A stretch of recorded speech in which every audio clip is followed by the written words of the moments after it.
Hi, folks. Strap in because if you've ever wondered what happens when America's top legal officials start spiraling like TikTok influencers on Red Bull, well, welcome to 2025, where the left has lost power but somehow still thinks they're running the show. We're living in a cultural moment where every tantrum is treated like activism, every lawsuit is performance art, and every Democrat scandal is met with a convenient Trump headline. Today's ringleader, Letitia James, New York's attorney general turned full-time stunt litigator, who just dropped yet another lawsuit against Trump in what can only be described as legal cosplay. And why? Well, to distract from her own swirling mortgage fraud allegations. That's right. The woman screaming about financial misconduct is up to her neck in it. It's the classic leftist move. Accuse your enemies of the exact thing you're guilty of, then hope the media runs cover. So buckle up, because we're diving headfirst into the courtroom clown show where accountability is dead, irony is on life support, and Democrats are still trying to prosecute their way back into relevance. And you want me to sit in my seat and stand idly by and allow this craziness to happen? Shut up. You can come after me if you want, but Nobody you cares about elected me to stand up. You elected me to use the law. You elected me to go to court. You elected me to continue to challenge this administration. You elected me to stand up for the least of God's children. You elected me to continue fighting on.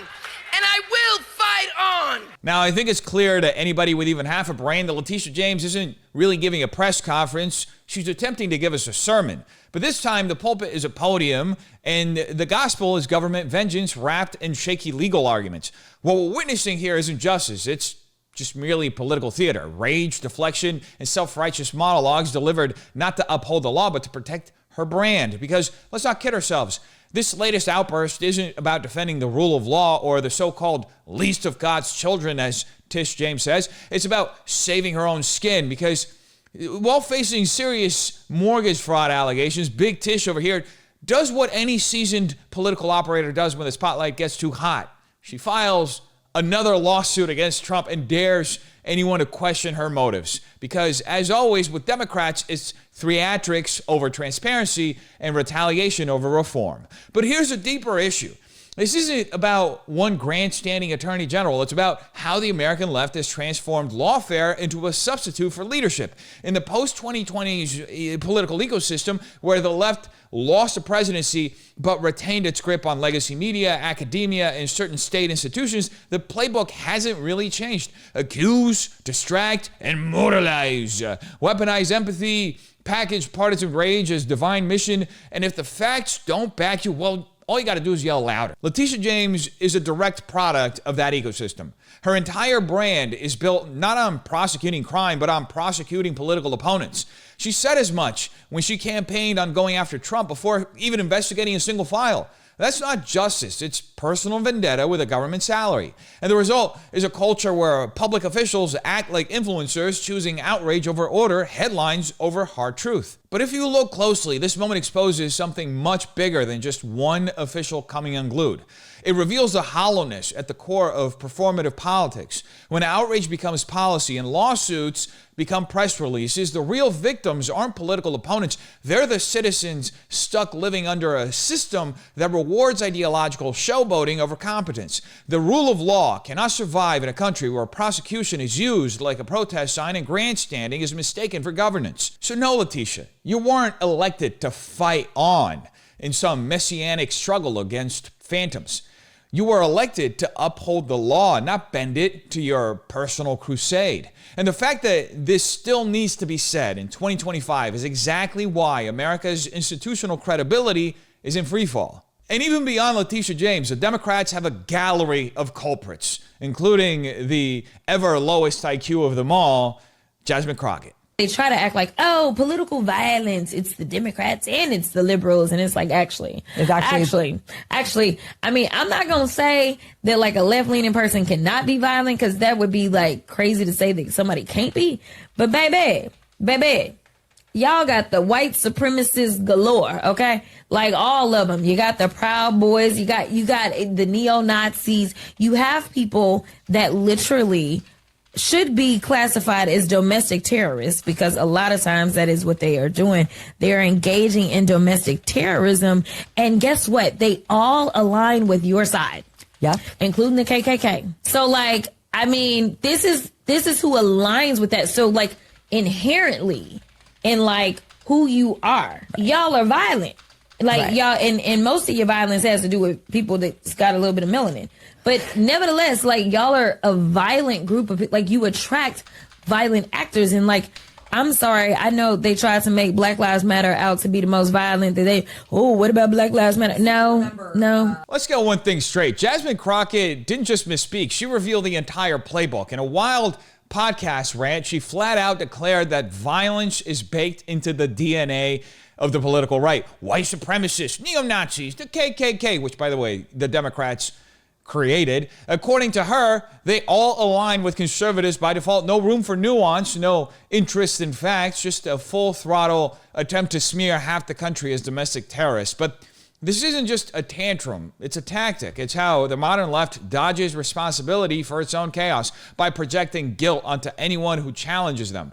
Crockett didn't go off script. She is the script. Crockett's tirade isn't just embarrassing, it's also extremely revealing, because it exposed a mindset that has become all too common in the elite liberal circles. The belief that moral superiority justifies blanket condemnation, that if your opponents are labeled white supremacists, domestic terrorists, or inherently violent, then you no longer have to answer for your own side's failures.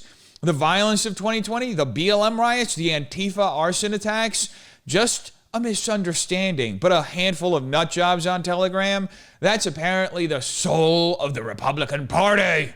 It's lazy, it's dishonest, and it's deeply corrosive. This is what happens when a political movement stops defining itself by values and starts defining itself by their enemies. Crockett doesn't argue her position. She just excommunicates anyone she disagrees with. And in doing so, she reinforces a broader cultural trend: the substitution of emotionalism for evidence, of moral panic for policy. We're not debating ideas anymore. We're branding people, and once they're branded, all bets are off. The irony, of course, is that while Crockett rails against violent Republicans, members of her own party have been linked to literal firebombings of Tesla dealerships. But that won't fit the narrative, so it's easily ignored. Because in 2025, the left's power doesn't come from holding office. It comes from controlling the discourse. They may have lost the White House, but they still dominate the media, education, and the cultural elite. And they use that control not to persuade, but to insulate themselves from criticism. Crockett's meltdown isn't a glitch. It's a feature. We got here because too many institutions stopped demanding honesty and started rewarding hysteria. Crockett isn't held accountable for smearing half the country as terrorists because in elite spaces, the kind of rhetoric is considered brave. But it's not brave. It's actually extremely cowardly. It's the refuge of someone who can't defend their own ideas on merit. So they retreat into moral absolutism and historical guilt tripping. That's why this moment matters, because it reveals the rot at the core of the Democrat identity-driven politics. It shows us how the left has shifted from asking what's true to demanding who's to blame for all their problems. And it warns us that if we don't push back hard against this kind of rhetorical authoritarianism, we won't just lose our debates, we'll lose the ability to have them at all. And speaking of losing, Weekend at Bernie's Joe Biden is out here trying to justify why Kamala Harris lost the election. Let's hear him out. And it was like 2016 all over again. Yeah. So why do you think the vice president lost, and were you surprised? I wasn't surprised, not because I didn't think the vice president was the most qualified person to be president. She is. She's qualified to be president of the United States of America. But I was surprised. I wasn't surprised because they went the route of the sexist route, the whole route. I mean, this is a woman, she's this, she's that. I mean, it really, I've never seen quite as successful and a consistent campaign undercutting the notion that a woman couldn't lead the country and a woman of mixed race. Joe Biden has spoken, and in true 2020s fashion, he's blaming the American voter for Kamala Harris's failure. Not her record, not her message, or her complete inability to connect with the public. No! According to big old Biden, it wasn't her policies that sank her presidential run. It was you! You're sexist, you're racist. That's the takeaway. 77 million Americans cast a vote for Donald Trump in 2024, myself included. And instead of grappling with what that means, Biden retreats to the oldest, laziest scapegoat in modern Democrat politics. You're a bigot for not voting for my candidate. So let's be clear. This isn't just sour grapes. This is the product of a worldview that has come to dominate the left. A worldview where losing an election isn't evidence of failure, it's proof of oppression, where identity is a moral trump card and every political setback is reframed as a cultural injustice. In this framework, no amount of public rejection can ever discredit the progressive elite because any rejection is automatically suspect. The left has built a theology around victimhood, and Biden is just preaching the gospel to the choir. But this moment reveals something deeper, the profound disconnect between Democrat leadership and the American electorate. Kamala didn't lose because she's a woman of color. She lost because voters remember the smug, dismissive answers at debates. They remember her tackling off serious questions, her record as a prosecutor, her painfully choreographed, relatable moments. They saw the shallowness of her branding. And more importantly, they saw through the strategy. Check the demographic boxes, assume the identity politics shield would hold, and act shocked when it didn't. Now, Biden's claim also exposes the intellectual decay within mainstream liberalism. Instead of self-reflection, they double down on resentment. Instead of refining their ideas, they moralize the opposition. It's easier to paint America as irredeemable than to accept that maybe, just perhaps, the country didn't want 4 more years of incompetence, inflation, a wide open border, and Instagram slogans masquerading as leadership. And this matters because it tells us where we are culturally in 2025.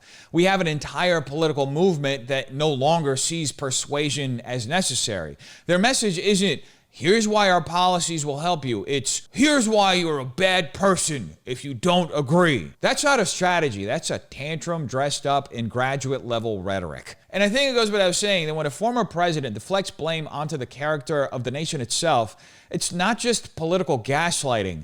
It's a warning sign. A healthy democracy requires leaders who can lose without condemning the people. Biden's inability to do that should concern everyone, no matter where you sit on the political spectrum, because if disagreement is automatically bigotry, then debate is impossible, and democracy can't survive without debate. Mr. President, since you left office, there have been a number of books that have come out, deeply sourced from Democratic sources, that claim in your final year there was a dramatic decline in your cognitive abilities.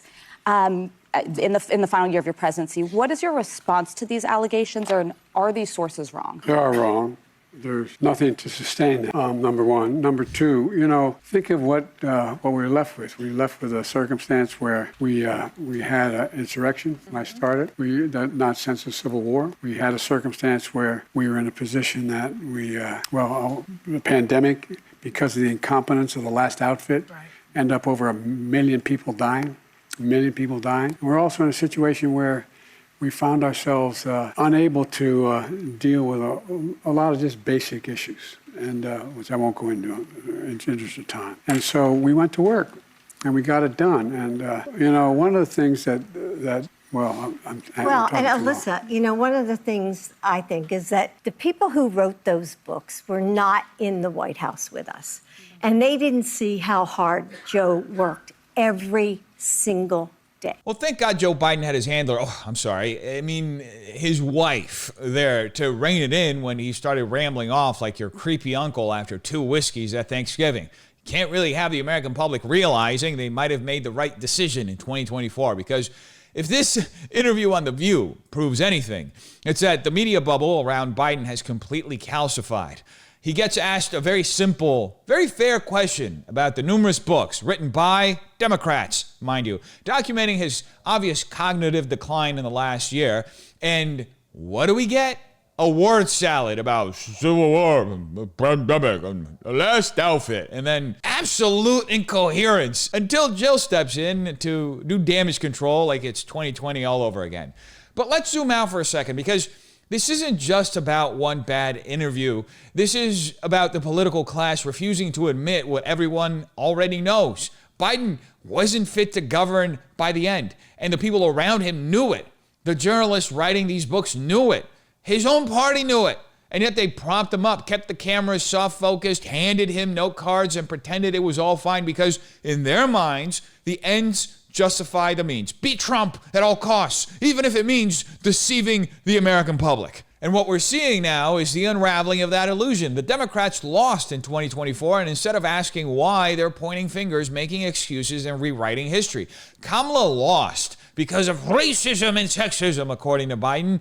His failures weren't his fault. They were Trump's, or the pandemics, or misinformation, or that pesky old insurrection. But here's the truth they can't face. The American people saw through all of that. They saw the manufactured narratives, the curated media appearances, the refusal to let Biden speak unfiltered for more than 30 seconds, as we just saw right here.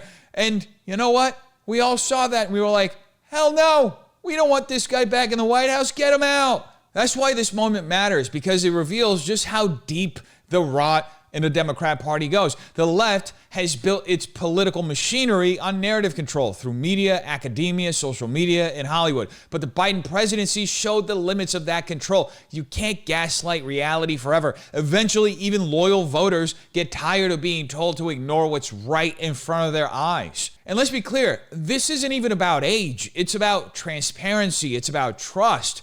The institutions that were supposed to inform the public chose instead to protect their power. And the consequence is a total erosion of their credibility. When people see a president struggling to complete a sentence and walk off stage and starts doing handshakes with the air, and then hear his own party say that he's just as sharp as ever, what does that do to our trust in government, in journalism, in democracy itself? I think it goes without saying that Joe Biden's mumbling is funny, but it isn't just a meme, it's a metaphor for a political class so desperate to maintain its grip that it will say anything, deny anything, and insult your intelligence to preserve the illusion. And now that illusion is cracking. And the only question is whether anyone on the left has the courage to admit it.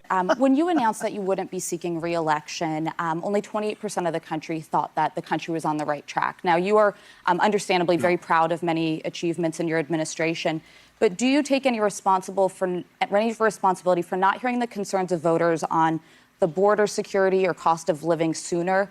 And do you take any responsibility for Trump's re-election? Yes, I do, because, look, I was in charge and he won. So, I take responsibility, number one. But number two, you remember we put together a commission leading with one of the most conservative members of the United States Senate from Oklahoma running it. We came up with a significant means by which we could deal with the border. What did Trump do? He got on the telephone and he called Republicans. Do not support it. It's legal. It'll work. It'll make Biden look good. Don't do it. And they backed off. Joe Biden wants you to believe he tried to fix the border, that he put together a bipartisan bill, got blocked by Republicans, and that's why millions of people poured across the southern border during his presidency. But here's the truth. Biden only pushed that border at the end of his term after years of ignoring the problem, gaslighting the public, and letting the border crisis spiral out of control. This wasn't leadership.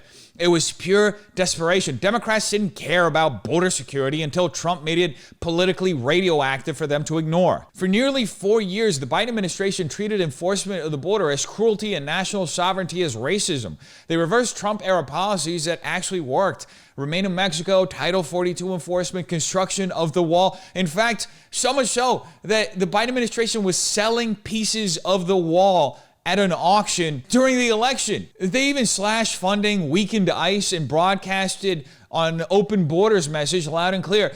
And when border towns were overwhelmed and fentanyl deaths spiked, they still blamed root causes in Central America or somehow Trump.